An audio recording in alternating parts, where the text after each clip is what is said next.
Assalamualaikum warahmatullahi wabarakatuh. Halo guys, perkenalkan nama aku Selah Yuningsih, mahasiswa UIN Gusdur Pekalongan. Nah, pada video kali ini saya akan bercerita mengenai pengalaman saya dalam bidang kesehatan mental. Tapi ini cerita teman saya gitu guys.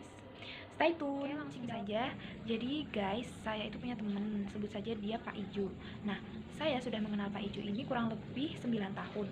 Nah, saya mengenal dia sebagai pribadi yang ceria, humoris dan baik hati. Nah, suatu ketika kejadian ini sekitar beberapa bulan yang lalu ya teman-teman. Kebetulan kita itu sudah lama tidak melakukan kontak, jadi kita lost kontak gitu, kita nggak pernah kontekan. Terus tiba-tiba dia ngechat saya gitu. Nah, tapi yang saya tahu dari dia itu mempunyai hubungan yang spesial dengan teman saya juga, sebut saja dia Tukiem.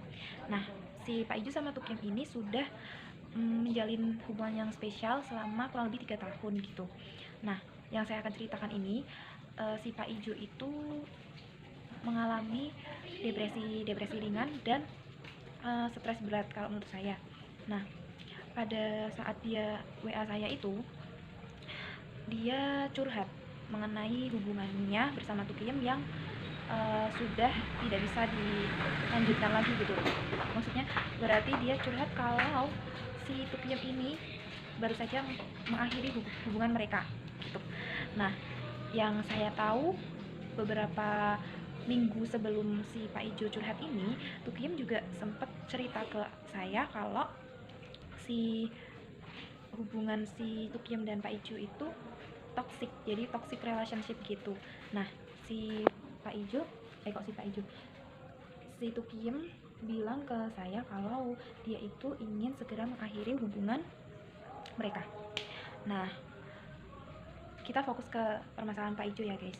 Nah, Pak Ijo ini curhat ke saya kalau dia itu setelah diputuskan oleh Tukiem, dia merasa dunianya itu seakan-akan hancur, dan dia merasa kalau dia tidak akan bisa hidup tanpa Tukiem karena mungkin sudah terlanjur sayang begitu ya, jadi dia tidak ingin ditinggalkan begitu.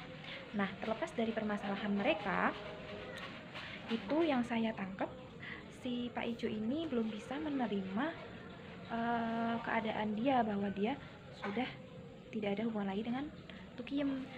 Nah, efek dari permasalahan tersebut, si Pak Ijo jadi males makan, males ngapa-ngapain, dan bahkan dia itu mogok ngerjain skripsi selama beberapa bulan gitu. Kan dia itu sedang menggarap skripsi ya guys. Dia itu seorang mahasiswa juga, mahasiswa semester akhir. Dan mungkin yang saya tahu, dia itu harusnya lulus tahun kemarin, tapi sampai tahun ini dia nggak lulus. Mungkin karena itu dia moodnya berubah-ubah, jadi kadang dia rajin mengerjakan, tapi kalau dia lagi nggak mood gitu, jadi dia mau ngerjain beberapa bulan gitu. Nah, dia stres ya, dan hingga sampai pada titik suatu ketika dia ingin melakukan praktek bunuh diri. Nah, saya kaget dong, dan dari situ saya merasa ingin mencari tahu lebih dalam mengapa kok bisa dia sampai ingin melakukan hal tersebut begitu. Dari cerita si Pak Ijo tersebut, saya jadi teringat dengan teori CBT ya, salah satu teori psikoterapi yang sudah saya pelajari pada mata kuliah inovasi psikoterapi ya. Nah, teknik CBT ini menekankan pada cara berpikir seseorang begitu. Nah, CBT itu kepanjangan dari Cognitive Behavior Therapy. Jadi terapi ini terapi perilaku ya teman-teman. Secara tidak langsung beberapa bulan yang lalu itu saya telah menerapkan teknik ini kepada dia gitu. Nah, yang pertama itu kan ada identifikasi masalah ya. Nah, saya mencoba menggali akar permasalahan dia itu kayak apa gitu. Nah, kemudian yang kedua itu ada pencarian solusi. Nah, setelah saya menemukan akar dari permasalahan si Pak Ijo ini, saya mencoba mencari solusi yang mungkin terbaik untuk Pak Ijo. Nah, tapi pada saat itu si Pak Ijo tetap belum bisa menerapkan sepenuhnya ya mengenai solusi tersebut. Nah, kemudian langkah yang ketiga saya melakukan saya mencari cara agar bisa mengubah pola pikir si Pak Ijo ini. Nah, yang awalnya Pak Ijo ini berpikiran mempunyai mindset bahwa dia tidak bisa hidup tanpa tukiem. Nah, sekarang saya coba menasehati dia dan memberikan kata-kata semangat bahwa jika tanpa tukiem Pak Ijo bisa hidup begitu. Nah, kemudian yang ketiga, saya mencoba menerapkan melatih kebiasaan positif untuk si Pak Ijo ini. Ya, walaupun saya tidak bisa mengontrol secara langsung apakah si Pak Ijo ini benar-benar melakukan kegiatan tersebut atau tidak begitu. Nah, yang saya sarankan kegiatan positif itu yaitu salah satunya dengan mengalihkan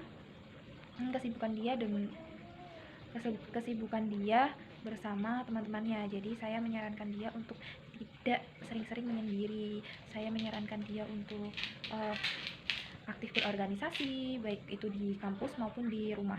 Nah, kemudian setelah kurang lebih 1 bulan kemudian, setelah kejadian itu, setelah dia curhat ke saya itu, dia chat saya lagi bahwa keadaannya sudah lebih membaik dari sebelumnya. Nah, dia pun sempat berterima kasih kepada saya karena sudah mau mendengarkan ceritanya dan sudah sedikit memberi saran yang mungkin bisa membuat dia bangkit dari keterpurukan tersebut. Dan akhirnya dia sekarang sudah mempunyai semangat lagi untuk melanjutkan mengerjakan skripsinya tersebut.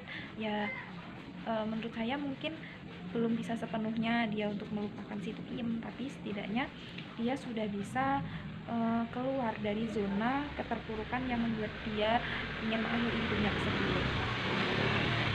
Sekian sharing experience bersama saya kali ini. Apabila ada kata-kata yang kurang berkenan di hati teman-teman semuanya, saya mohon maaf yang sebesar-besarnya. Wabillahi taufiq wal hidayah. Wassalamualaikum warahmatullahi wabarakatuh.